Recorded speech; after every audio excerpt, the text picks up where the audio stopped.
The slap cracked across Emma's face like a gunshot, splitting her lip open in one vicious motion.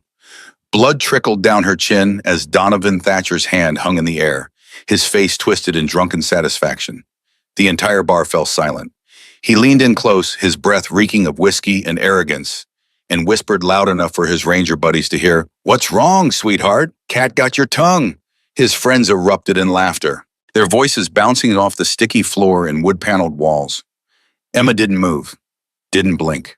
She just stared at him with those calm, unreadable eyes, blood pooling at the corner of her mouth. Donovan had no idea he'd just made the worst mistake of his life. Before we continue, make sure to subscribe to this channel and hit that notification bell so you don't miss what happens next. This story is going to take you on a wild ride, and I want you here for every second of it. Also drop a comment below telling me what city you're watching from.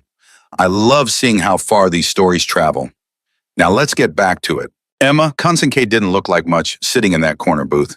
She was small, maybe 5'4" on a good day, with dark hair pulled into a loose ponytail and a worn college hoodie that swallowed her frame.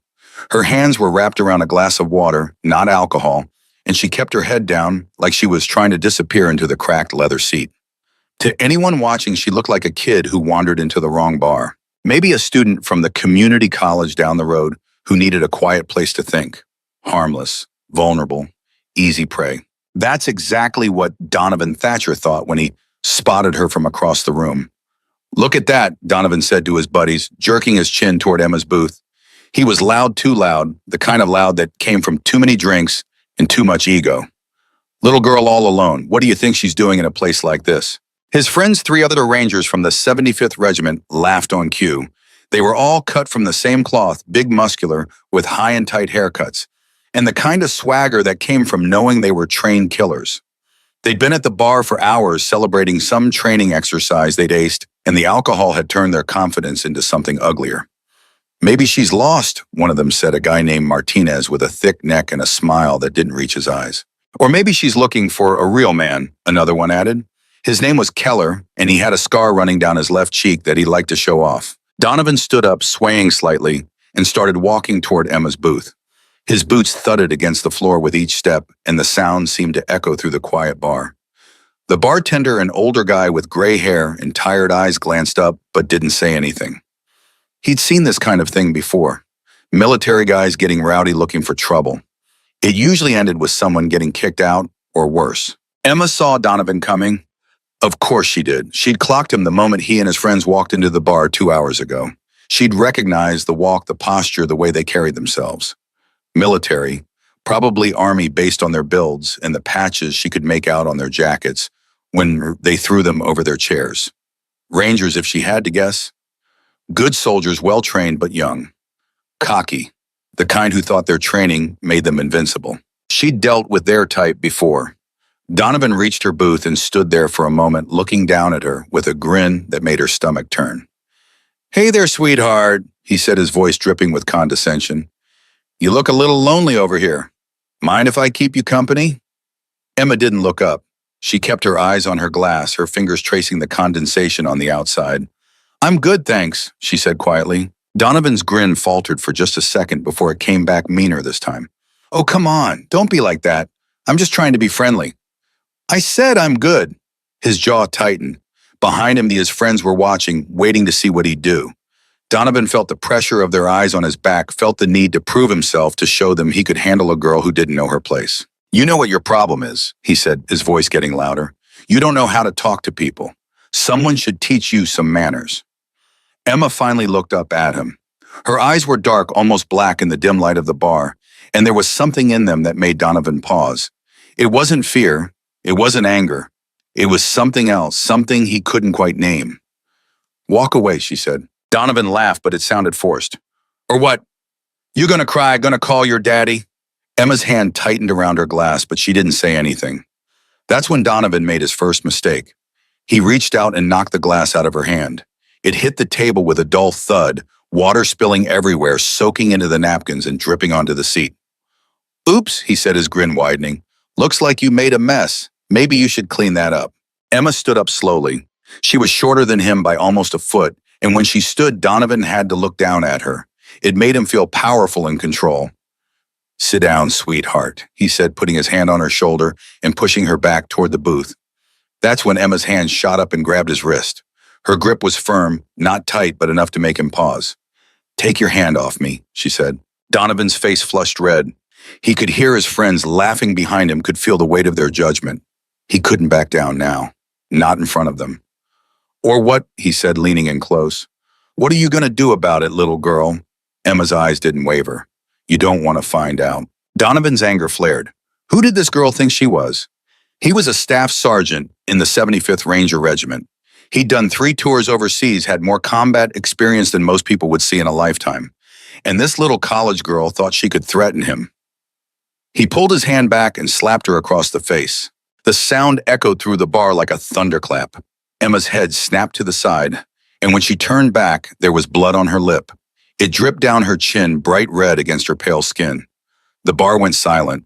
Even Donovan's friends stopped laughing. Emma touched her lip with her finger, then looked at the blood. She didn't seem surprised, didn't seem scared. She just looked at Donovan with those same calm, unreadable eyes. Okay, she said quietly. Donovan felt a chill run down his spine, but he pushed it away. He'd committed now. There was no going back. What's the matter? He said, his voice shaking slightly. You gonna hit me back? Come on, show me what you got. Emma didn't move. She just stood there, blood dripping from her chin, staring at him. Behind Donovan, Martinez stood up. Yo, Don, maybe we should... Shut up, Donovan snapped. He turned back to Emma. You think you're tough. You think because you don't cry that makes you strong. Emma's hand moved to her pocket, and for a second, Donovan thought she was going for a weapon. But instead, she pulled out a small metal coin and set it on the table between them. It was gold and heavy-looking, with an engraving on one side that Donovan couldn't quite make out in the dim light. You know what this is? Emma asked. Donovan squinted at it. Some kind of poker chip. Emma almost smiled, but it didn't reach her eyes. It's a challenge coin. My father gave it to me before he died. He was a Navy SEAL, served in Desert Storm. Got this coin after his team completed a mission that's still classified. Donovan felt something twist in his gut, but he forced himself to laugh. So what, your daddy was a SEAL? That's supposed to scare me? Emma picked up the coin and held it between her fingers, turning it over slowly. No, it's supposed to remind me who I am, and right now it's reminding me that I need to give you a chance to walk away. Donovan's face twisted in anger. I'm not going anywhere. You need to learn some respect. He reached across the table and grabbed her wrist, squeezing hard enough to bruise. Emma looked down at his hand, then back up at him. You have 3 seconds to let go. Donovan squeezed harder. Or what? 3. His friends were standing now, sensing that things were about to go bad. 2. The bartender reached for the phone under the counter. Emma didn't get to 1. At 2, her free hand moved faster than Donovan could track. She grabbed his thumb and bent it back at an angle that made something inside his hand pop. Pain exploded through his wrist, and before he could react, Emma twisted his arm into a figure-4 lock that sent him crashing to his knees. What the... Martinez started forward, but Emma's eyes snapped to him, and something in that look made him freeze. Donovan tried to pull free, but Emma's grip was iron. She wasn't squeezing hard, wasn't using excessive force, but the angle of the lock made any movement impossible without breaking something. Let me go, Donovan gasped, his voice high and tight with pain. Emma leaned down, her voice soft enough that only he could hear. You hit me, in front of all these people, in front of your friends. You made a choice. Now I'm making mine. She twisted slightly, and Donovan heard 2 distinct pops as his index and middle fingers dislocated. He screamed a sound that cut through the bar like a siren. Emma released him and stepped back. Donovan collapsed to the floor, cradling his hand against his chest, his face white with shock and pain.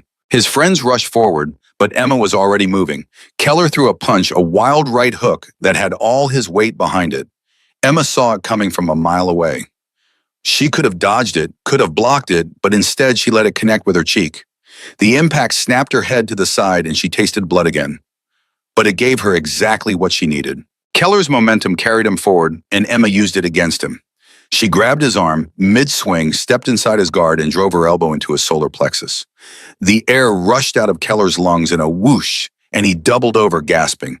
Martinez came next, trying to tackle her from the side. Emma pivoted, using his own weight to throw him off balance, and then swept his legs out from under him. He hit the floor hard, his head bouncing off the wood with a sickening thud. The third ranger, whose name Emma didn't know, backed away, his hands up. Whoa, whoa, we're done. We're done. Emma straightened, breathing evenly, and looked down at Donovan. He was still on the floor, tears streaming down his face, his hand a mangled mess. The bartender was on the phone now, probably calling the police. Emma knew she had maybe 2 minutes before things got complicated. She walked back to her booth, picked up the challenge coin, and then pulled out a second one from her pocket. This one was different, heavier, with a trident engraved on one side and the words Naval Special Warfare Development Group on the other. She walked back to Donovan and crouched down beside him. His eyes were wide, unfocused, swimming with pain and confusion. You wanted to know what makes me strong, she said quietly. She placed both coins on the floor next to him. It's not what you think. It's knowing when to hold back, when to show mercy. Your problem is you never learned that lesson. She stood up and walked toward the door. Behind her, she could hear Donovan's friends helping him to his feet, their voices frantic and scared. Emma pushed open the door and stepped out into the cool night air. Her cheek was swelling where Keller had hit her, and her lip was still bleeding. But she felt calm, centered like she always did after a fight. Her phone buzzed in her pocket. She pulled it out and saw a text from a number she didn't recognize. Training exercise tomorrow. Oh, 600. You're the instructor. Emma smiled and put the phone away. Donovan and his friends had no idea what was coming. But they would learn. Oh, they would definitely learn. Inside the bar, Donovan finally managed to stand with Martinez's help. His hand was throbbing, each pulse of pain sending waves of nausea through his body. He looked down at the 2 challenge coins on the floor and felt his stomach drop. What the hell just happened? Keller gasped, still trying to catch his breath. Martinez picked up one of the coins and turned it over in his hand. His face went pale as he read the inscription. Don, do you know what this is? He asked, his voice barely above a whisper. Donovan shook his head, unable to speak. This is a DevGru coin, Naval Special Warfare Development Group. That's SEAL Team 6, man. That girl, she's not just some random person. Donovan felt like the floor had dropped out from under him. SEAL Team 6, the most elite special operations unit in the entire military. And he just slapped one of their operators in the face. Oh God, he whispered. Oh God, what did I do? The bartender came over, his expression grim. Cops are on their way. You boys want to explain what happened here. But Donovan wasn't listening. He was staring at the door where Emma had disappeared, his mind racing with the implications of what he'd just done. He'd picked a fight with a Navy SEAL, a DevGru operator, someone who had probably seen more combat, more real violence than he could ever imagine. And she'd let him hit her, had let his friend hit her. Why? The answer came to him slowly, painfully. She'd wanted witnesses, wanted to make sure everyone saw that she'd given them every chance to walk away, that they had been the aggressors. She'd been in control the entire time. Donovan sank back to the floor, his injured hand forgotten for the moment. His entire world had just shifted, and he didn't know how to process it. Keller sat down next to him, his face still flushed from lack of oxygen. We're screwed, aren't we? Donovan didn't answer. He just stared at the coins on the floor and wondered how everything had gone so wrong so fast. Outside, Emma walked to her car and sat in the driver's seat. She looked at herself in the rearview mirror. Her cheek was already turning purple, and her lip had finally stopped bleeding. She looked like she'd been in a bar fight, which technically she had. But she felt good, felt alive in a way she hadn't in months. She started the car and pulled out of the parking lot, heading toward the small apartment she rented off base. Tomorrow was going to be interesting. She'd been asked to lead a training exercise for a group of Rangers to show them what real combat looked like, what real operators were capable of. She hadn't known who the Rangers would be, but now she did. Emma smiled to herself as she drove through the empty streets. Donovan Thatcher was about to learn the hardest lesson of his life, and she was going to enjoy every second of teaching it to him. The night was quiet, the stars hidden behind clouds, and somewhere in the distance a dog barked. Emma turned on the radio and let the music wash over her, her mind already planning tomorrow's training. It would be brutal, it would be humiliating, and it would be exactly what Donovan and his friends needed. Because the hardest part of being strong wasn't the fighting. It wasn't the training or the deployments or the missions that kept you up at night. It was knowing when to hold back, when to show mercy, when to let someone walk away, even though every instinct in your body screamed for you to finish them. Emma had learned that lesson the hard way through years of blood and sweat and loss. And now it was Donovan's turn to learn. She pulled into her parking spot and turned off the engine. The silence that followed was absolute, broken only by the ticking of the cooling engine. Emma sat there for a long moment, her hands on the steering wheel, and thought about her father, about the coin he'd given her, about the lessons he'd taught her before cancer took him away. "Thanks, Dad," she whispered to the empty car, "for everything." Then she got out, locked the door, and walked into her apartment.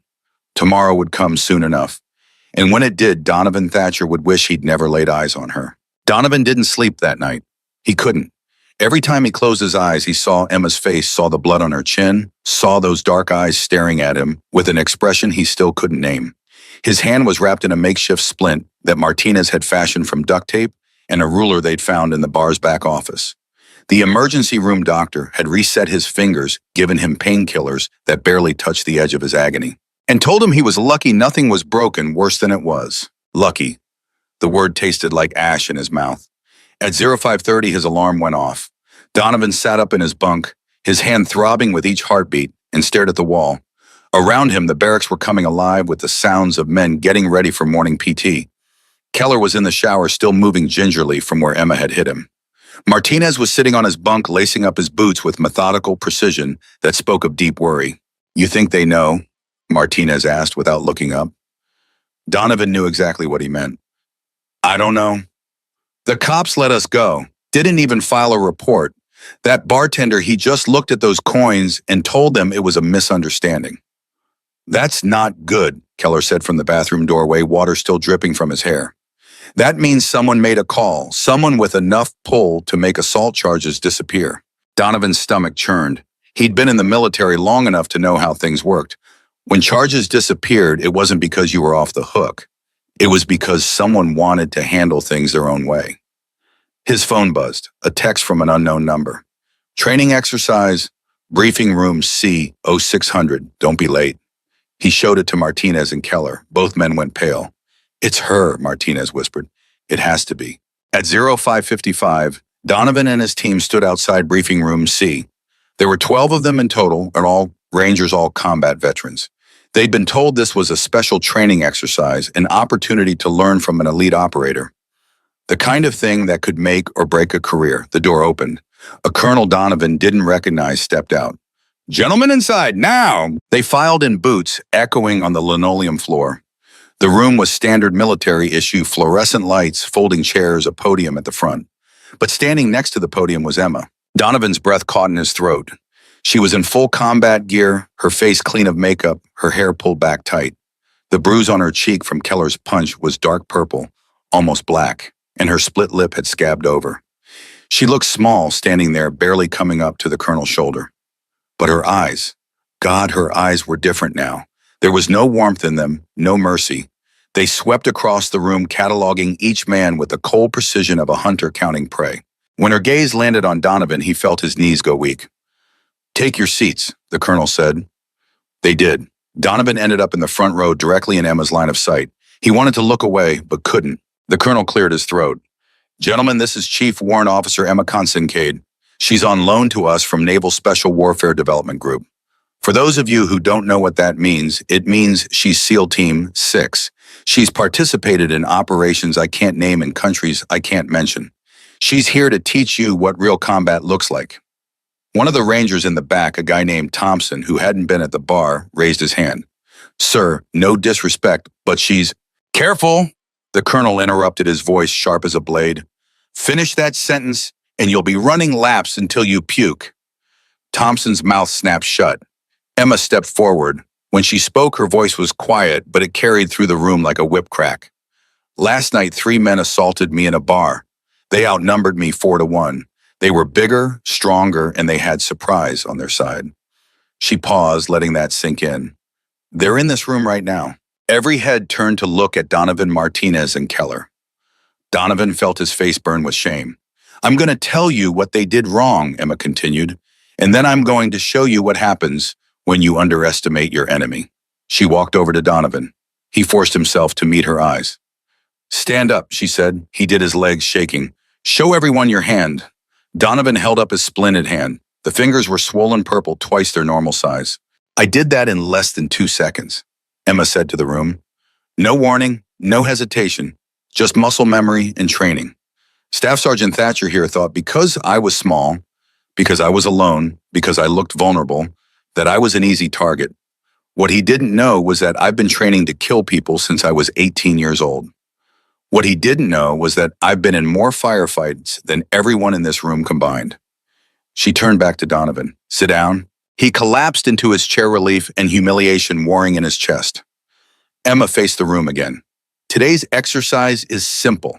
You're going to hunt me, all 12 of you. We're going to go out to the training grounds, and I'm going to give you a 5-minute head start to set up defensive positions. Then I'm going to come for you all. If you can stop me from reaching the objective, you win. If I reach it, you lose. Thompson raised his hand again. What's the objective? Emma smiled, and it was the coldest thing Donovan had ever seen. Me standing in the middle of your defensive position holding a flag. Non-lethal rounds only. Paintball markers. But everything else is fair game. The colonel stepped forward. This is a learning opportunity, gentlemen. Chief Kincaid has agreed to walk you through her tactics afterward, show you where you went wrong. I suggest you pay attention. 20 minutes later, they were on the training grounds. It was a sprawling area designed to simulate urban combat, concrete buildings, narrow alleys, open courtyards. The 12 Rangers spread out, setting up overlapping fields of fire, establishing communication protocols, doing everything their training had taught them. Donovan was positioned on a rooftop with Martinez, both of them armed with paintball rifles. His hand made it hard to hold the weapon steady, but he managed. This is insane, Martinez muttered. She's one person. We're 12. We've got high ground superior numbers, and we know she's coming. She took down 3 of us in a bar, Donovan reminded him, in less than a minute. That was different.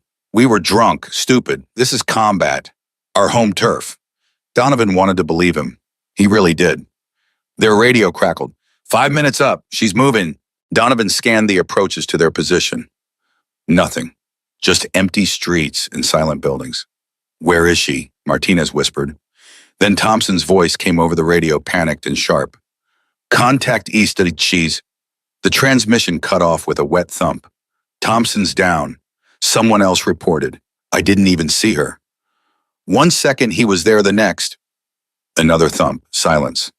2 down. Martinez breathed. In less than 30 seconds. Donovan's heart was racing.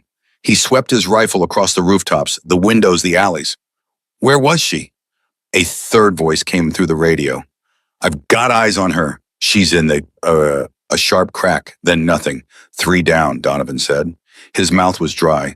Keller's voice came through next. She's moving through the buildings, using the shadows. I can barely track her. Take the shot, someone yelled. I can't get it clean.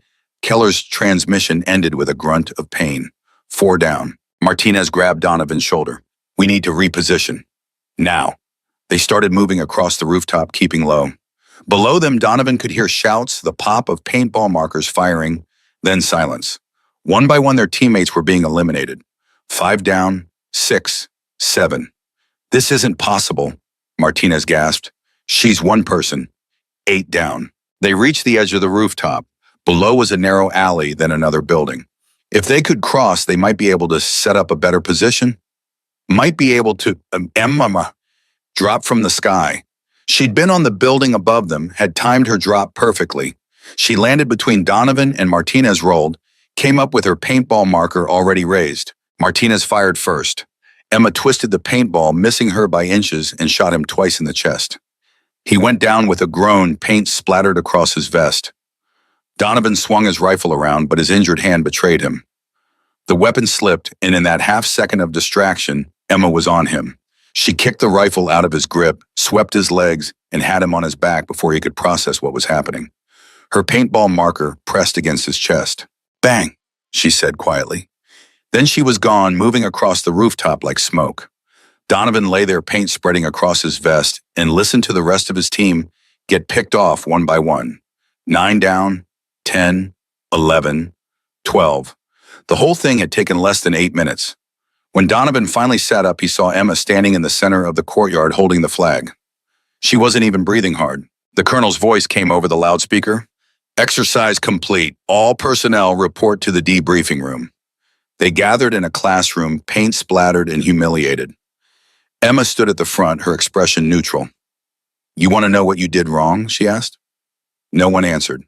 You thought like soldiers, conventional tactics, overlapping fields of fire, defensive positions, all good strategies if you're fighting an enemy who plays by the same rules. She paused. I don't play by those rules. She pulled up a tactical map on the screen behind her. Thompson, you were the first to go down.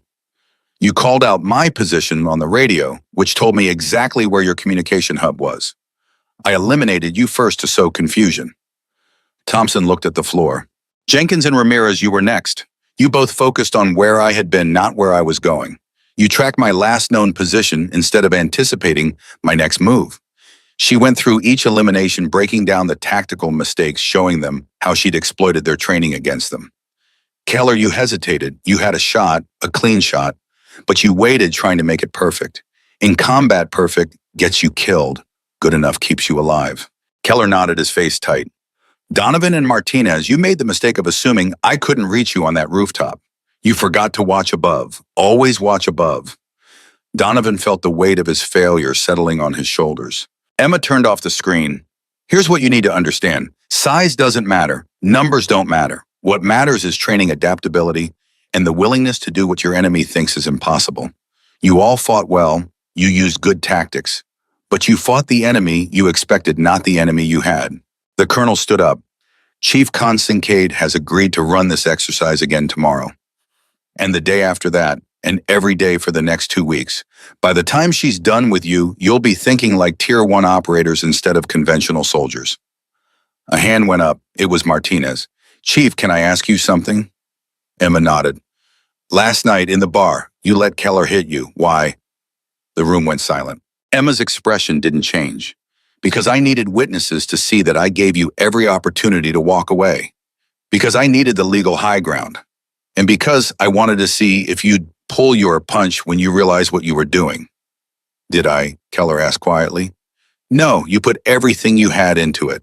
She touched her bruised cheek, which told me everything I needed to know about your character. The words hung in the air like a condemnation. The colonel dismissed them. As they filed out, Donovan hung back. Chief, he said. Emma looked at him. I'm sorry for what I did, for all of it. Emma studied him for a long moment. Sorry doesn't mean anything. Change means something. Show me you've learned, and maybe that apology will be worth something. And she walked past him, leaving Donovan standing alone in the empty classroom. That night, lying in his bunk, Donovan thought about everything that had happened. The bar, the training exercise, Emma's words. He'd spent his entire career thinking he was a warrior, thinking his Ranger tab and combat deployments made him special. But Emma had shown him the difference between being a good soldier and being an elite operator. It wasn't about strength or even courage. It was about mindset, about seeing the world not as it was, but as it could be, about turning every disadvantage into an advantage. His phone buzzed, another text from the unknown number. Tomorrow, 600. We're going again. This time I'm giving you 10 minutes instead of 5. Use them wisely. Donovan showed the text to Martinez. She's giving us a handicap, Martinez said. No, Donovan replied, finally understanding. She's showing us that even with twice the prep time, we're still going to lose. She's teaching us humility. Think we'll ever beat her. Donovan looked at his splinted hand, thought about how easily she dismantled 12 combat-trained Rangers, thought about the look in her eyes when she'd stood in that courtyard holding the flag. I don't know, he admitted, but I'm going to try like hell to make her work for it. Martinez managed a weak smile. That's something at least. The lights went out. In the darkness, Donovan heard the sounds of men shifting in their bunks, trying to find sleep that wouldn't come easy. They were all thinking the same thing. They'd underestimated Emma Kincaid. They'd seen a small woman and assumed a weakness. They'd seen vulnerability and assumed prey. They'd learned the hardest lesson a soldier could learn: appearances meant nothing. Training meant everything, and the most dangerous enemy was the one you didn't see coming. Tomorrow they'd try again. They'd fail again. But maybe, just maybe, they'd fail a little less. They'd learn a little more. They'd become a little better. Because that's what Emma was really teaching them. Not tactics, not combat techniques. She was teaching them that growth came from failure, that strength came from humility, that the best warriors were the ones who never stopped learning. Donovan closed his eyes and tried to sleep. His hand throbbed. His pride ached worse. But for the first time since he'd walked into that bar, he felt something other than shame. He felt determination. Day 2 started before dawn. Donovan was already awake when the alarm went off at 0500, his hands still throbbing despite the pain medication. He'd spent the night thinking through every mistake they'd made, trying to anticipate Emma's next move. Martinez was awake too, sitting on the edge of his bunk with a notebook full of tactical diagrams. "I think I figured it out," Martinez said without preamble. "Yesterday she used our communication against us. So today we go radio silent, hand signals only." Donovan shook his head. "She'll expect that. She'll know we learned from yesterday." "So what do? We use the radios, but we feed her false information. Make her think we're setting up in one position when we're actually somewhere else." Keller emerged from the bathroom, his face grim. "That assumes she's listening to our comms. What if she's not?" "She is," Donovan said with certainty. "She's a SEAL. Intelligence gathering is half the job. She's listening to everything." At 0545, they assembled outside briefing room C again. This time, Emma was already waiting for them. The bruise on her cheek had darkened overnight, spreading across her cheekbone like spilled ink. She looked even smaller in the morning light, more fragile somehow, but Donovan knew better now. 10-minute head start today, she said without preamble. Same objective, same rules. Any questions? Thompson raised his hand. "Chief, are you going to use the same tactics as yesterday?" Emma's eyes gleamed. "What do you think, Thompson?" "I think you're going to change it up. Keep us guessing." "Smart, but wrong. I'm going to do exactly what I did yesterday. Same approach, same techniques, same entry points. The question is whether you've learned enough to stop me." The Rangers exchanged glances. Donovan felt a chill run down his spine. She was telling them her plan and still confident they couldn't stop her. That was either supreme arrogance or absolute certainty. He was betting on the latter. They deployed to the training grounds. This time, Donovan insisted on a different strategy. Instead of spreading out, they clustered in 3 groups of 4, each covering a different approach to the objective. They set up overlapping fields of fire, but kept the groups close enough to support each other. "Radio discipline," Donovan reminded everyone. "We use the comms to feed her bad intel, make her think we're weaker than we are." Martinez nodded and keyed his radio. "This is Martinez. I'm setting up on the east rooftop. I've got one other guy with me. West side is empty over." In reality, Martinez had 4 men with him, and the west side had a full team dug in. The 10 minutes ticked by with agonizing slowness. Donovan's heart hammered in his chest. His hand ached. Sweat ran down his back despite the cool morning air. "Time's up," crackled over the loudspeaker. "Chief Consincade is moving." Donovan held his breath. They'd planned for this. They'd adapted. They'd learned. 30 seconds passed. A minute. 2 minutes. Nothing. "Where is she?" Keller whispered into his radio. Then Thompson's voice calm and controlled. "I've got movement. South approach. She's using the same route as yesterday." Donovan felt a surge of hope. They'd predicted this. They had 3 men waiting at that exact position. "Taking the shot," Thompson said. 3 paintball markers fired in unison. Donovan heard the impacts, heard Thompson's triumphant shout. "Got her direct hit, she's down!" The radio erupted with cheers. Donovan allowed himself a small smile. They'd done it. They'd actually negative. Emma's voice came through the radio, and Donovan's blood turned to ice. She'd hacked their frequency. "That was a decoy. Nice try, though." Before anyone could respond, the real assault began. Emma hit them from the north, the one approach they'd left weakest because her pattern yesterday had never taken her that direction. She came through a blind spot in their coverage, moving fast and low. Ramirez went down first, never even got his marker up. Jenkins was next eliminated while trying to reposition. North side, north side," Donovan screamed into the radio, abandoning the deception. "She's coming from the north." Martinez and his team wheeled around trying to bring their weapons to bear, but Emma was already past them. She moved through the training ground like water flowing around the obstacles, using every piece of cover. Thompson tried to cut her off. Emma didn't slow down. She fired on the move 2 quick shots that caught him in the chest and shoulder. He stumbled back, swearing. "She's heading for the center," Keller shouted. "Cut her off!" 6 Rangers converged on Emma's position from 3 different angles. For a moment, Donovan thought they had her. She was boxed in, nowhere to go, 6 markers pointed at her from 3 directions. Emma looked up at the building beside her, then at the Rangers closing in. She smiled. Then she threw a smoke grenade. The training ground erupted in thick white smoke. Donovan couldn't see 3 feet in front of his face. He heard shots, heard men shouting, heard the thud of bodies hitting the ground. When the smoke cleared 15 seconds later, Emma was standing in the center of the objective area holding the flag. 4 more Rangers were down, paint covering their gear. That left only Donovan and Martinez. They were positioned on opposite sides of the courtyard, both with clear shots at Emma. She stood between them, perfectly exposed, the flag in one hand. "Take the shot!" Martinez yelled. Donovan sighted down his marker. Emma didn't move, didn't even raise her weapon. She just stood there waiting. Something felt wrong. Donovan's finger hovered over the trigger. "Shoot her!" Martinez screamed. Donovan fired. So did Martinez. Both paintballs flew true, both headed straight for Emma's center mass. She dropped the flag and moved. Her hands came up, and impossibly she caught both paintballs mid-flight. The impact had to hurt, had to sting her palms, but her face showed nothing. Then she threw them back. The paintballs hit Donovan and Martinez simultaneously, exploding across their chests. "Exercise complete," the loudspeaker announced.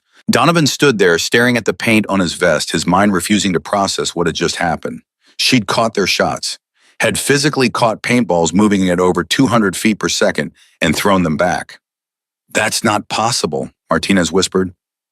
Emma picked up the flag. Possible is just a word people use when they can't imagine the alternative. The debriefing was brutal. Emma broke down every mistake, every hesitation, every moment where they'd thought like conventional soldiers instead of adaptive operators. "The decoy was good," she admitted. "Smart thinking. But you assumed I wouldn't check. You assumed I'd take the bait without verifying. Never assume your enemy is stupider than you are." She pulled up footage from the exercise. Somehow she'd had cameras recording everything. "Watch here, Donovan, you had a clean shot at me when I came through the north approach. You didn't take it." "Why?" Donovan swallowed hard. "I thought it was another decoy." "It wasn't. I was exposed for a full 2 seconds. That's an eternity in combat. You hesitated because you were afraid of making a mistake. Fear is good. It keeps you alive, but paralysis gets you killed." She moved to the next clip. "Martinez, you repositioned 3 times during the engagement. Each time you moved to what you thought was a better tactical position. Each time you left your teammates without support. Stop thinking about where you should be and start thinking about where your team needs you to be." The criticism continued for an hour. By the end, Donovan felt like he'd been stripped down to his bones. Every flaw, every weakness, every bad habit laid bare. But Emma wasn't done. "Tomorrow we're changing the exercise," she said. "You're not hunting me anymore. I'm hunting you. You'll have the entire training ground to hide in. If you can evade me for 30 minutes, you win. If I tag even one of you, you all lose." Thompson's hand shot up. "Chief, that's impossible. The training ground is huge." "Is it?" Emma asked. "Or are you just not thinking creatively enough?" She dismissed them. As they filed out, Donovan felt the weight of impending failure settling on his shoulders. 2 days, 2 complete defeats. Emma had barely broken a sweat either time. He was starting to understand why SEAL Team 6 was considered the pinnacle of special operations. It wasn't about physical ability. It was about mindset, about seeing possibilities where others saw limitations. That afternoon, Donovan found himself in the base gym, working through his frustration on a heavy bag despite his injured hand. Each punch sent lightning bolts of pain up his arm, but he didn't stop. "You're going to make that worse," Emma's voice came from behind him. Donovan spun around. She was in PT gear, her hair down for once, looking more like the college student he had seen in the bar than the operator who'd demolished his team twice. "I need to be ready for tomorrow," he said. "No, you need to heal. Injured operators are dead operators." She walked over to the bag and held it steady. "Hit it properly. You're favoring your good hand, which throws off your balance." Donovan threw another punch. Emma shook her head. "Again. And this time use your whole body, not just your arm." He did. The punch felt cleaner, more powerful. Better. Again. They worked like that for 20 minutes, Emma correcting his form, teaching him how to generate power from his core instead of his shoulders. Donovan found himself relaxing, found the anger and frustration draining away. "Can I ask you something?" he said during a water break. Emma nodded. "Why are you really here? This isn't about teaching us tactics. You could do that in a classroom." Emma took a long drink from her water bottle. When she spoke, her voice was quiet. 3 months ago, I lost someone on a mission, my spotter. His name was Marcus Reeves. He was 26 years old, had a wife and a baby daughter he'd never met because we deployed before she was born. Donovan felt his chest tighten. Marcus died because he hesitated. We were extracting a high-value target from a compound in Syria. Marcus had a shot at a hostile, but the hostile was young, looked like a kid. Marcus waited half a second to confirm the threat. That half second cost him his life. The hostile was wearing a suicide vest. Emma's eyes were distant, seeing something Donovan couldn't. Marcus was a good operator, one of the best, but he'd been trained to see enemies as enemies, not as individuals. When he saw someone who looked like a kid, his training failed him. His humanity got in the way of his survival instinct. "I'm sorry," Donovan said, the words feeling inadequate. "Don't be sorry. Learn. That's why I'm here. I'm teaching you to see past the obvious, to trust your training, even when your brain is screaming at you to hesitate. I'm teaching you to be better than Marcus was, to be better than I was, because I should have taken that shot when he didn't." She stood up. "Tomorrow when I'm hunting you, I want you to think about Marcus. Think about what it means to be the hunter and the hunted. Think about how quickly everything can change." That night, Donovan couldn't sleep again. He kept thinking about Marcus Reeves, about a man he'd never met who died because he was too human. It seemed impossibly cruel, the idea that compassion could be a fatal flaw. But he understood what Emma was teaching them. In combat, there was no room for hesitation, no room for doubt. You acted or you died. You trusted your training or you became a casualty. His phone buzzed, another message from Emma's number. Marcus would have liked you. He was a ranger before he became a SEAL. He understood what it meant to be part of a team. Don't let him down tomorrow. Donovan stared at the message for a long time. Then he got out of bed and started planning. If Emma wanted them to think creatively, to see possibilities instead of limitations, then that's exactly what he'd do. He woke Martinez and Keller. "Get everyone up. We need to talk." 20 minutes later, all 12 Rangers were crowded into their common room, bleary-eyed and confused. "Emma said she's hunting us tomorrow," Donovan began. "She said if we can evade her for 30 minutes, we win. But she's not going to make it easy. She's going to use everything she knows about tracking, about hunting, about psychological warfare." "So what's your plan?" Thompson asked. "We don't evade her. We hunt her back." The room erupted in protests. Donovan held up his hand. "Listen, every exercise so far, we've been reactive. We've responded to her attacks, tried to defend against her moves. But she's better at offense than we are at defense. So we change the game. We make her react to us for once." Martinez leaned forward. "How?" "We split into 3 groups. 2 groups hide, make themselves obvious targets. The 3rd group shadows them, waiting for Emma to make her move. When she goes after the bait, we collapse on her from behind." Keller shook his head. "She'll see through that in a second." "Maybe, but she's been teaching us to think differently, to see possibilities. What if she expects us to finally learn that lesson? What if she's waiting for us to stop being predictable?" The room fell silent as they considered this. "It's risky," Martinez said finally. "If we're wrong, we lose even faster than before." "We're going to lose anyway," Donovan said flatly. "She's better than us, faster, smarter, more experienced. But maybe, just maybe, we can surprise her. And even if we fail, we'll fail doing something unexpected. That's worth something, isn't it?" Thompson stood up. "I'm in. Let's show her we can learn." One by one, the others nodded. They spent the rest of the night planning, arguing, refining their strategy. By the time the sun rose, they had a plan. It probably wouldn't work. Emma would probably see through it immediately. But it was theirs. It was creative. It was exactly the kind of thinking Emma had been trying to teach them. At 0600, they stood in the training ground ready to begin. Emma looked at them with those dark, knowing eyes. 30 minutes, she said, starting now." The Rangers scattered. Donovan ran with Martinez and Keller toward the eastern section of the training ground. Behind them, 2 other groups headed west and south. The 4th group, the shadows melted into the buildings and disappeared. Donovan's heart hammered as they set up their position. They were exposed, obvious, practically begging Emma to come after them. "She's going to know," Martinez whispered. "I know," Donovan replied, "but she's going to come anyway, because she wants to see if we'll follow through." They waited. 5 minutes passed. 10, 15, nothing. 20 minutes in, Donovan started to wonder if Emma had seen through their plan and was simply waiting them out. If she stayed hidden for 30 minutes, they'd win by default, but somehow he knew she wouldn't let that happen. 25 minutes. Then Keller's radio crackled with a voice that didn't belong to any of them. "Nicely done, gentlemen. You're thinking like operators now, but you made one critical mistake. Emma's voice was calm, almost proud. What mistake? Donovan whispered, though he knew she couldn't hear him. You assumed I'd come alone. The training ground's loudspeakers came alive with new voices. 4 other DevGru operators had been watching the entire time, hidden so well that none of the Rangers had spotted them. They'd been evaluating, assessing, waiting to see how the Rangers would perform. And now they were moving in. New objective, Emma's voice continued. Survive the next 5 minutes against 5 Tier 1 operators. If even one of you is still standing, when time's up, you win. Donovan looked at Martinez and Keller saw his own shock reflected in their faces. This wasn't an exercise anymore. This was a graduation test, and it was about to get very, very real.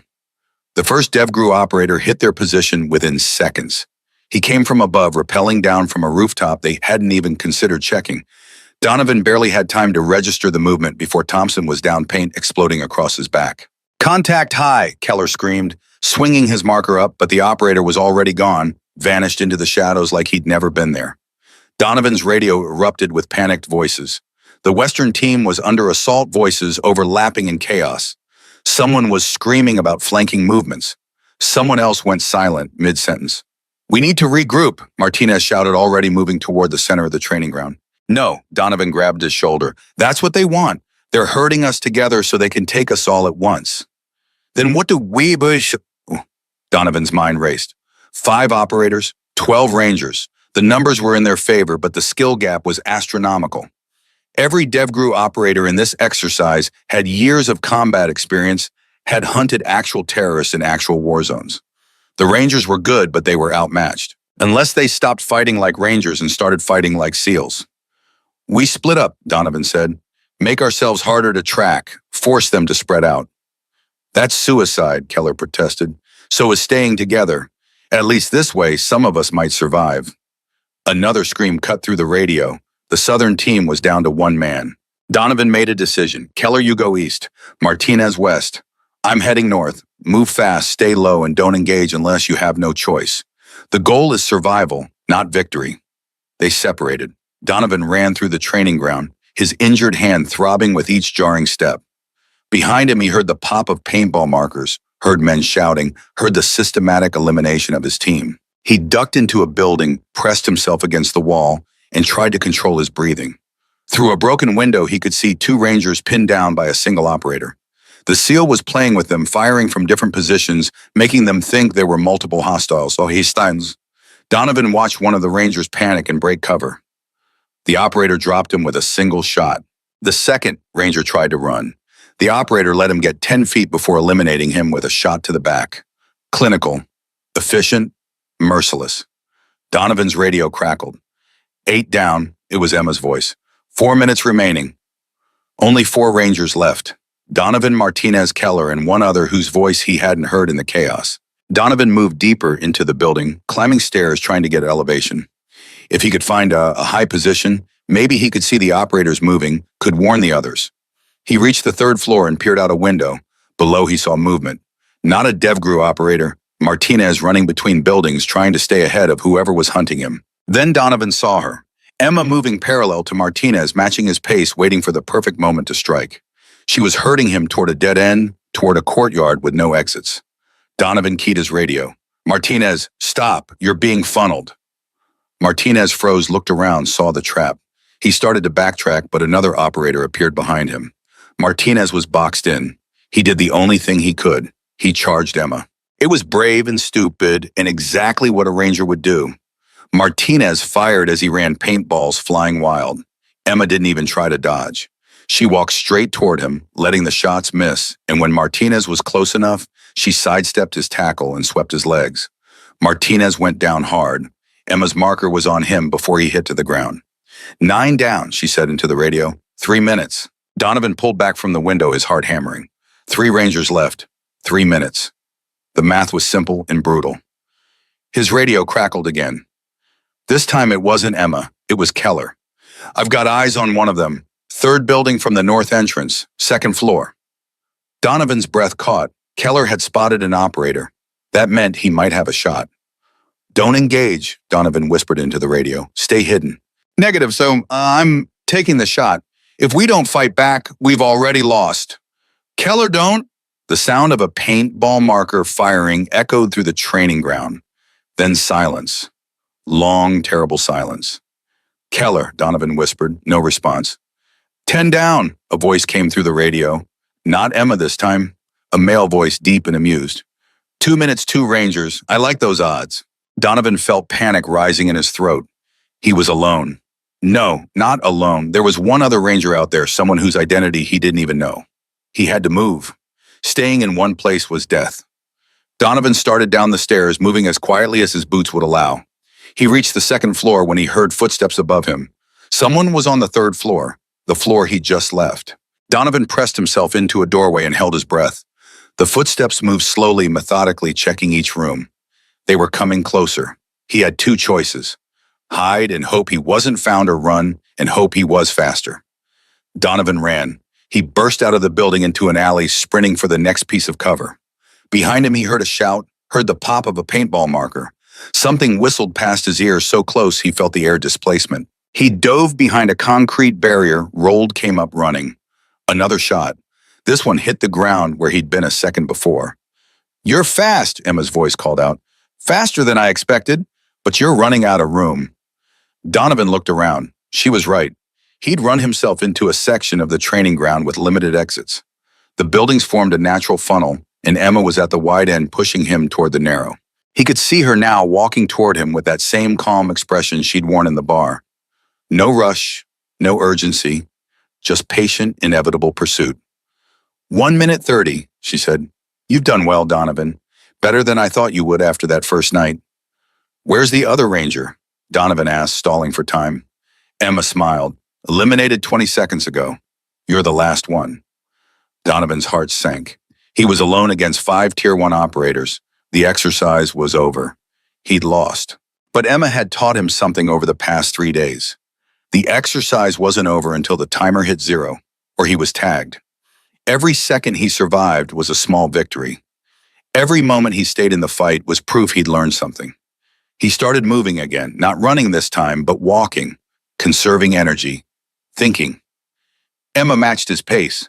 What are you doing, Donovan? Surviving, he said. Oh, and by walking, I could tag you right now. But you won't, because you want to see what I'll do next. Emma's smile widened. Smart. You're finally thinking like an operator. So what will you do next? Donovan reached a corner where 2 buildings met. He could go left toward a more open area or right into a tight corridor. Both were traps. Both would get him eliminated. 1 minute, Emma said. Donovan looked up.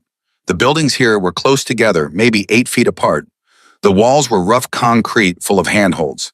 He dropped his paintball marker. What are you doing? Emma asked, genuine curiosity in her voice. Changing the game. Donovan jumped, grabbed a window ledge with his good hand and started climbing. Pain screamed through his injured hand as he used it to steady himself, but he didn't stop. He went up fast, using techniques he'd learned in Ranger School, pushing through the agony. Emma watched him climb. She could have shot him easily. He was completely exposed. But she didn't fire. Donovan reached the roof and pulled himself over the edge. He looked down and saw Emma standing in the alley, her marker at her side, looking up at him with something that might have been respect. 45 seconds, she called up. Donovan started running across the rooftop. It was flat, covered in gravel that crunched under his boots. He could see the entire training ground from up here, could see the other 4 operators converging on his position. They'd been waiting for Emma to flush him out. Now they were moving in for the kill. Donovan reached the edge of the roof. The next building was 10 feet away, too far to jump safely. But there was a 3rd building beyond it, closer, maybe 6 feet. 30 seconds. Emma's voice drifted up. Donovan backed up, got a running start, and launched himself across the gap. For a moment, he was airborne, the ground 3 stories below, nothing but empty space around him. His injured hands screamed as he landed, rolled, came up running. 2 operators were on the adjacent rooftop now, closing in from both sides. Donovan was trapped between them. 20 seconds. He looked around frantically. There, a drainage pipe running down the side of the building. It looked old, probably couldn't support his weight, but it was the only option. Donovan grabbed the pipe and started sliding down. The metal groaned, bolts pulling free from the wall. He was falling more than climbing, barely in control. He hit the ground hard, his ankle twisting, pain shooting up his leg. But he was down, was moving, was still in the fight. 10 seconds. Donovan limped toward the objective marker, the flag they'd been defending on the first day. If he could just reach it, could just touch it, maybe that would count as something. Maybe Emma would see that he'd refused to give up, had kept fighting until the last possible second. 5 operators appeared around him, forming a circle. Emma stepped forward from the group. 5 seconds, she said softly. Donovan kept moving toward the flag, dragging his injured ankle, refusing to stop. 4. He was 3 feet away. 3. 2 feet. 2. He reached out with his good hand. 1. His fingers touched the flag. Time, Emma said. The loudspeaker confirmed it. Exercise complete. Donovan collapsed to his knees, gasping for air, his entire body shaking with exhaustion and adrenaline. He'd lost. All 12 Rangers had been eliminated. But he'd survived the full 5 minutes. He'd made it to the end. Emma walked over and extended her hand. Donovan looked up at her, saw something in her eyes he hadn't seen before. Pride. He took her hand and let her help him to his feet. That was good work, she said. All of you. You adapted, you thought creatively, you refused to quit. That's what I wanted to see. The other Rangers were emerging from where they'd been eliminated, paint-covered, but grinning. They'd lost, but they'd learned. They'd been pushed beyond anything they thought they were capable of, and they'd survived. The colonel appeared from the observation post. Gentlemen, gather round. They assembled a ragged group of exhausted, paint-splattered soldiers. The colonel looked at each of them in turn. Over the past 3 days, Chief Consincade has put you through hell. She's beaten you in every engagement, exploited every weakness, shown you how much you still have to learn.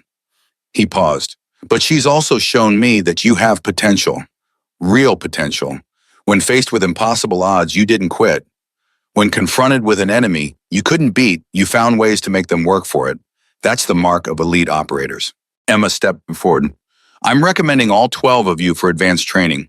If you accept, you'll spend the next 6 months learning everything DevGru knows about unconventional warfare, tactical operations, and adaptive combat.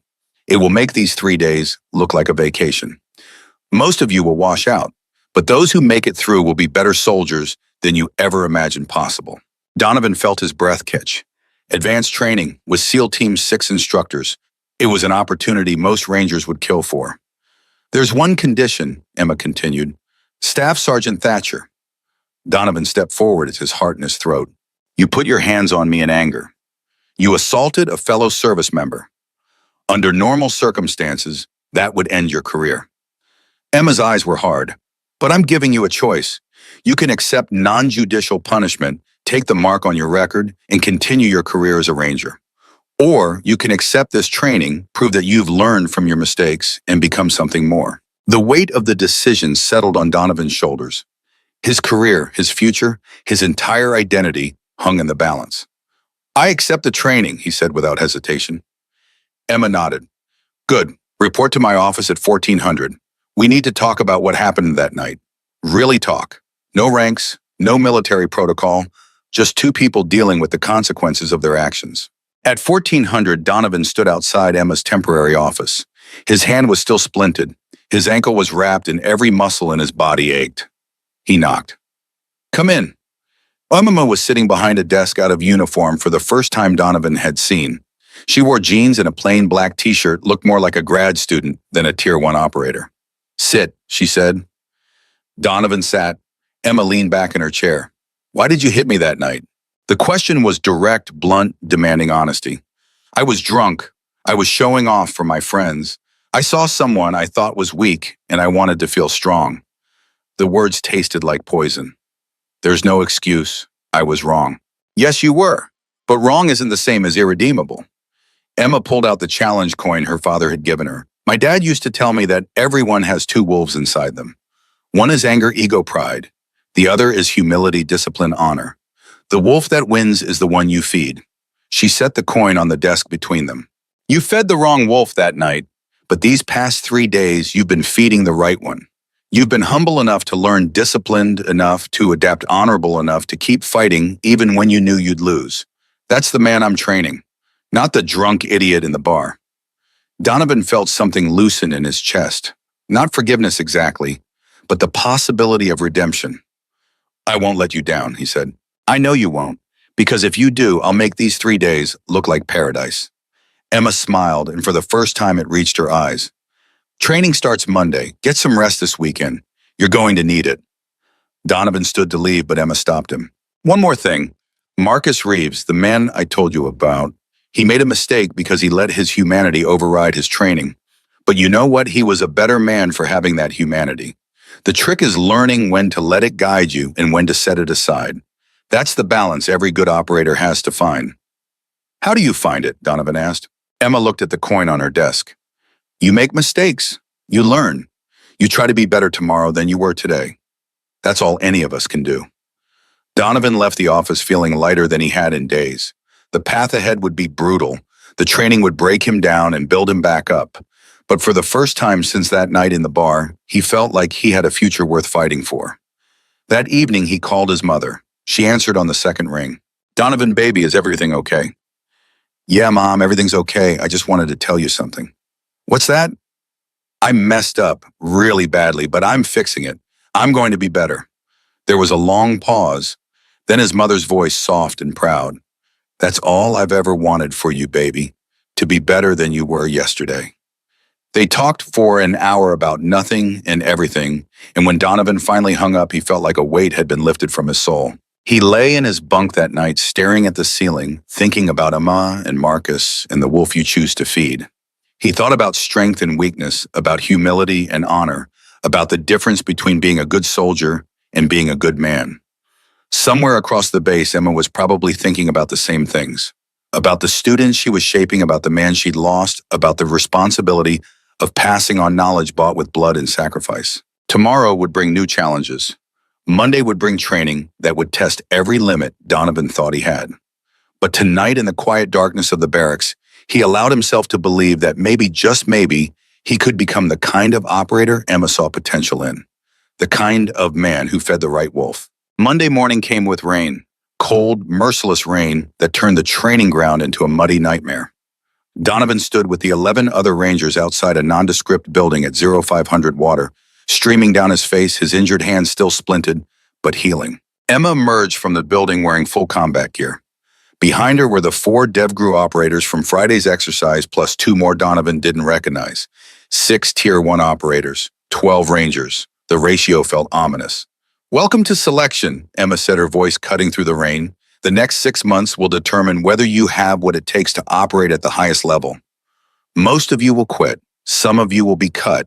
A very few might make it through. She started walking, forcing them to follow. We're going to start with a simple exercise, a 12-mile ruck march. Full gear, 60-pound packs weapons, the works. You have 2 hours and 30 minutes. If you fall behind, if you quit, if you can't keep pace, you're done. No second chances. Thompson raised his hand. Chief, my gear isn't. Then you're already behind. Figure it out or go home. Emma set a brutal pace. Within the first mile, Donovan's ankle was screaming. The splint on his hand made it nearly impossible to distribute the weight of his pack properly. Rain turned the trail into a slick, treacherous obstacle course. Martinez fell at mile 3, his knee buckling on a patch of mud. He got up, kept moving, but Donovan could see the pain in every step. At mile 5, one of the Rangers Donovan barely knew, a guy named Patterson, stopped walking, just stopped. Emma circled back to him. You done? She asked. Patterson nodded, unable to speak. Then drop your pack and head back to base. You're out. Patterson dropped his gear and limped away. 11 Rangers left. Mile 7 was where it got truly brutal.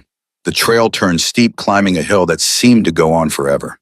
Donovan's lungs burned. His legs felt like concrete. Every step was agony. Keller was struggling worse. His breathing was ragged, desperate. At mile 8, he collapsed. Emma stood over him. Get up. Keller tried. He got to his knees, then fell again. Get up or go home. I can't, Keller gasped. I can't do it. Emma's expression didn't change. Then you're out. Donovan wanted to help, wanted to say something, but he knew the rules. This was individual. You succeeded or failed on your own merit. Keller crawled to the side of the trail and sat there, head in his hands. 10 Rangers left. At mile 10, Donovan's vision started to blur. Dehydration, exhaustion, pain all combining into a haze that made it hard to think. He focused on Emma's back, on putting one foot in front of the other, on refusing to quit. They crossed the finish line at 2 hours and 28 minutes. 10 Rangers all still standing. Barely. Emma didn't give them time to recover. Weapons check, 90 seconds. If your rifle isn't clean and functional, you're out. Donovan's hands shook as he field stripped his weapon. The rain had gotten into everything. Mud caked the chamber. He worked frantically, using his shirt to wipe down components, his injured hand hampering every movement. Time, Emma called. She went down the line, inspecting each weapon. 2 Rangers failed. Their rifles had fouled chambers, carbon buildup that would cause malfunctions. Out, Emma said to both of them. Attention to detail keeps you alive. You just died. 8 Rangers remained. The next exercise was water survival. They were taken to a pool full combat gear, still on, and told to tread water for 20 minutes. No touching the sides, no floating on their backs, just vertical movement, keeping their heads above water with 60 pounds of gear trying to drag them down. Martinez lasted 15 minutes before he started sinking. A safety instructor pulled him out. 7 Rangers left. Thompson made it 17 minutes before exhaustion claimed him. 6 left. Donovan's arms felt like lead. Water filled his nose every time he dipped below the surface. His injured hand was useless for propulsion. He kicked harder, pulled with his good arm, refused to let the weight drag him down. At 19 minutes and 45 seconds, his head went under. He couldn't get back up. The water closed over him, and for a moment Donovan thought this was it. This was where it ended. Then something grabbed his vest and hauled him up. Emma, she jumped in and pulled him to the surface. 15 more seconds, she said. You can do 15 more seconds. Donovan kicked weakly, staying afloat more through will than strength. Emma tread water beside him, not helping, just present. Time, the safety instructor called. Donovan had made it. Barely, but he'd made it. They pulled themselves out of the pool, 6 Rangers soaked and shaking, standing in the rain, while Emma looked at them with something that might have been approval. Not bad, she said. You've got heart. Now let's see if you've got brains. The next test was navigation. They were given a map, a compass, and coordinates for 6 checkpoints spread across 20 miles of wilderness. They had 8 hours, no GPS, no communication devices, just their training and their wits. Donovan partnered with Martinez, who'd somehow convinced Emma to let him continue, despite failing the water survival. They moved through the forest, checking their compass every 100 meters, triangulating their position using terrain features. At the 3rd checkpoint, they found Thompson. He was sitting on the ground staring at his map with blank eyes. I'm lost, he admitted. I've been walking in circles for an hour. Donovan wanted to help, but Emma's words echoed in his mind. Individual effort, individual success or failure. Check your last known position, Donovan said. Work backwards from there. It wasn't direct help, just advice. Thompson nodded and went back to his map. Donovan and Martinez kept moving. They hit all 6 checkpoints with 30 minutes to spare. When they returned to base, only 4 other Rangers were there. Thompson never made it back. Neither did another Ranger whose name Donovan had never learned. 4 Rangers left. Donovan, Martinez, and 2 others named Chen and Rodriguez. Emma looked at them as they stood in the gathering darkness, exhausted beyond measure. Day 1 is completed, she said. You have 3 hours to eat, shower, and sleep. Then we start night operations. Chen collapsed, just fell over like someone had cut his strings. Medic, Emma called. She knelt beside Chen, checked his pulse. He's done. Pushed too hard. He'll recover, but he's out of selection. 3 Rangers left. The night operations were worse than anything Donovan had imagined. They were given a target building and told to infiltrate it without being detected. Inside were the 6 DevGru operators acting as hostile forces with night vision and thermal imaging. If the Rangers were spotted, they failed. If they reached the objective, a mock intelligence package in the center of the building, they passed. Rodriguez went in first. He made it 30 feet before a laser sight painted his chest. Failed. 2 Rangers left. Martinez went next. He used a different approach, slower, more methodical. He made it to the building, got through a window, moved through 2 rooms. Then a DevGru operator stepped out of the shadows and tagged him with a training knife. Dead, the operator said. Martinez had failed. Donovan was the last one, the only Ranger left out of 12 who'd started. The weight of that realization threatened to crush him. Emma appeared beside him in the darkness. You don't have to do this. You've already proven yourself. You can walk away with honor. Donovan looked at the building, at the impossible task, at the operators inside who had decades of experience between them. Marcus Reeves wouldn't have walked away, he said. Emma was quiet for a moment. No, he wouldn't have. Then neither will I. Donovan approached the building from an angle none of the others had tried. Instead of going for windows or doors, he climbed. Using the same technique he'd used in Friday's exercise, he scaled the wall to the roof. The DevGru operators were expecting ground-level approaches. They weren't watching the roof as carefully. Donovan found a ventilation shaft. It was tight, barely wide enough for his shoulders, but it led down into the building. He squeezed inside, moving inch by inch through the metal duct. Below him, he could hear the operators talking, reviewing where Rodriguez and Martinez had failed adjusting their coverage to prevent the same approaches. Donovan reached a vent that opened into a hallway. He could see the objective room from here, could see one operator standing guard outside it. He waited. Patience was a weapon Emma had taught him. He waited until the operator shifted position, turning to check the other end of the hall. Donovan dropped from the vent, landed in a crouch, rolled into the objective room. The intelligence package was sitting on a table. He grabbed it and dove back out, sliding under a desk just as the operator turned around. The operator entered the room, saw the package was gone, and keyed his radio. "Package is compromised. Intruder is in the building." All 6 operators converged on the objective room. Donovan was trapped underneath the desk, barely breathing, holding the package against his chest. They searched the room. One operator's boot came within inches of Donovan's face, but they were looking for someone moving, someone trying to escape. They didn't think to check under the furniture. After 5 minutes, they spread out to search the rest of the building. Donovan waited another 10 minutes, then slowly, carefully crawled out from under the desk. He made his way back to the hallway, back to the vent he'd come through. But climbing up was harder than dropping down. His injured hand couldn't support his weight. He tried and once fell back. Tried again, fell again. He heard footsteps approaching. Donovan made a desperate decision. He ran, straight down the hallway toward the nearest exit, package in hand. An operator appeared in front of him. Donovan didn't slow down. He lowered his shoulder and hit the operator like a linebacker, using momentum and surprise to barrel past him. Another operator grabbed at him. Donovan twisted, broke free, kept running.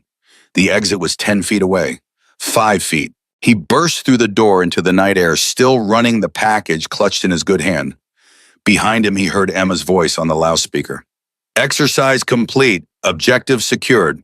Donovan collapsed on the wet grass, gasping, trembling, unable to believe he'd actually done it. Emma walked over and extended her hand. Donovan took it, let her pull him up. "That was sloppy," she said. "I know. You got lucky at the end. If that operator had been faster, you would have failed. I know. But you adapted. You used an approach no one else thought of. You waited when you should have waited and moved when you had to move. That's what matters." She handed him something. His father's challenge coin, the one she'd left in the bar that night. "You've earned this back," Emma said. "Not because you're perfect, not because you're the best, but because you've proven you understand what it means to be strong. Real strength isn't about never failing. It's about getting up every time you fall. It's about learning from your mistakes. It's about knowing when to hold your power and when to use it." Donovan looked at the coin, at the worn metal that had belonged to his father, at the symbol of everything he'd been trying to live up to. "What about the others?" he asked. "Martinez, Rodriguez, all of them. They tried just as hard." "They did, and they'll get other opportunities. But you're the one who made it through today. You're the one who refused to quit when quitting would have been easier. That's the difference between good and great." Emma started walking back toward the base. Over her shoulder, she called, "Get some sleep. Tomorrow we start the real training. Everything up until now was just the warm-up." Donovan stood there in the rain, holding his father's coin, thinking about everything that had happened. The bar, the shame, the training, the failures and small victories, the journey from arrogant soldier to humbled student. He thought about Marcus Reeves, a man he'd never met who died because he was too human. He thought about Emma carrying the weight of that loss, turning it into lessons for others. He thought about the 2 wolves inside every person and which one he'd choose to feed from this day forward. 6 months of brutal training lay ahead. He'd be broken down and built back up. He'd fail more times than he'd succeed. He'd learn things about himself, about combat, about leadership that would fundamentally change who he was. But he was ready for it, ready to become something more than he'd been, ready to honor the legacy of men like his father and Marcus Reeves, ready to prove that Emma's faith in him wasn't misplaced. The next morning, Donovan woke before his alarm. His body ached in places he didn't know could ache. His hand was healing but still tender. His ankle was wrapped tight. He got dressed, grabbed his gear, and headed to the training ground. Emma was already there, along with the 6 DevGru operators who would be his instructors for the next 6 months. You showed up, Emma said. It wasn't a question, but there was approval in her tone. Did you think I wouldn't? I hoped you would. There's a difference. The training began with hand-to-hand combat, not the structured, rules-based fighting Donovan had learned in Ranger School. This was brutal, practical, designed to kill or disable as quickly as possible. One of the DevGru operators, a man named Hayes with scars on his knuckles and a quiet intensity in his eyes, demonstrated techniques that made Donovan's stomach turn. Pressure points that could paralyze, strikes that could collapse a windpipe, holds that could break bones. This isn't sport fighting, Hayes said. This is survival. When you're behind enemy lines and someone gets the drop on you, you have 2 seconds to decide whether you're going home or going in a body bag. These techniques give you those 2 seconds. They practice for hours. Donovan was thrown, choked, struck, twisted into positions that made his joints scream. But he kept getting up, kept trying, kept learning. During a water break, Emma pulled him aside. Your hand is holding you back, she said, looking at the splint. We need to take it off. The doctor said another 2 weeks. The doctor isn't training to be a Tier 1 operator. Take it off or go home. Donovan looked at his hand at the splint that had protected his healing fingers. Then he looked at Emma's face at the challenge in her eyes. He ripped the splint off. His fingers were stiff, the joints swollen, but they moved. It hurt like hell, but they moved. Good, Emma said. And now let's see if you can actually use them. The training continued. Weapon systems, explosives, communications, medical procedures that went far beyond basic first aid. They learned to set broken bones to suture wounds, to perform emergency procedures that could save lives in the field. Donovan absorbed it all like a sponge. Every technique, every piece of knowledge, every hard-won lesson. He filled notebooks with diagrams and notes. He practiced until his muscles moved without conscious thought. He pushed past pain, past exhaustion, past the voice in his head that said he couldn't do this. 2 months in, Emma called him to her office. I need to tell you something, she said. Something I should have told you at the beginning. Donovan sat down, concerned by the seriousness in her tone. The night in the bar, when you hit me, I could have ended you right there, could have broken both your arms and left you on the floor. It would have been justified, would have been self-defense. I know, Donovan said quietly, but I didn't. Want to know why? He nodded. Because I saw something in you, something worth saving. You were drunk, stupid, full of ego. But underneath all that, I saw a soldier who wanted to be better, who wanted to matter. You just didn't know how. Emma leaned forward. I've trained a lot of people. Most of them had perfect records, perfect scores, perfect attitudes. And most of them washed out because when things got hard, when the training stripped away all there were pretenses, there was nothing underneath. No core, no real strength. She tapped the desk between them. You've got that core. I saw it when you climbed that building during Friday's exercise. I saw it when you refused to quit during the ruck march. I see it every day when you show up broken and exhausted and still ready to learn. That's what makes a Tier 1 operator. Not physical ability, not test scores, but that refusal to quit, that hunger to be better, that willingness to face your own failures and grow from them. Donovan felt something shift in his chest. Thank you for seeing that, for giving me this chance. Don't thank me. Prove me right. Show me that my faith wasn't all out misplaced. 4 months in the Rangers from the original 12 started showing up to watch Donovan train. Martinez, Thompson, Keller, all of them. They'd heard he was still going, that was actually making it through selection, and they wanted to see for themselves. During a break, Martinez pulled Donovan aside. Man, you look like hell, Martinez said, but there was pride in his voice. Feel worse, Donovan admitted. But I'm still here. We heard you're the only one left from the original group. That true? Yeah, 2 other guys from different units started when I did. One quit, one got injured. It's just me now. Keller joined them. You're going to make it, aren't you? You're actually going to graduate this thing. Donovan looked at his friends, at the men who'd been with him that night in the bar. I don't know, but I'm going to try until they drag me out or I make it through. That's all I can do. Thompson appeared grinning. That's all any of us can do, brother. Keep fighting, keep learning, keep getting better. They stood there together, these 4 Rangers who'd started this journey in shame and failure, and Donovan realized something profound. They'd all grown from that night. Maybe not in the same way, maybe not to the same degree, but they'd all taken the lesson Emma had taught them and applied it to their own lives. The final test came on the last day of the 6th month. It was called the culmination exercise, and it combined everything they'd learned into one brutal 36-hour evaluation. Donovan would be dropped into a simulated hostile environment with nothing but a knife and a radio. He'd have to evade capture, make contact with friendly forces, gather intelligence, and extract without being detected. The opposing force was 10 DevGru operators who knew the terrain and knew every trick Donovan might try. Emma gave him his final briefing. This is it. Everything you've learned, everything you've become, comes down to the next 36 hours. If you succeed, you graduate. If you fail, you go back to being a ranger. No shame in that, but you'll always know you were this close. Donovan nodded, checked his knife, tested his radio. One more thing, Emma said. She handed him a small patch. It was black with a gold trident. The SEAL trident. You won't earn this today. That takes years more training. But if you succeed, you'll be on the path. You'll be one step closer to becoming the operator I think you can be. Donovan looked at the patch, at the symbol of everything he had been working toward. Don't let me down, Emma said softly. Don't let yourself down. And don't let Marcus down. He'd have liked you, would have recognized the fire in you. Then she walked away, leaving Donovan alone with his thoughts and his mission. The 36 hours that followed were the hardest of Donovan's life. He was captured twice and escaped both times. He went 2 days without food, sleeping in 30-minute increments, moving constantly to stay ahead of his pursuers. He made contact with the friendly forces, gathered the required intelligence, and extracted exactly on schedule, despite a pursuit that came within feet of catching him.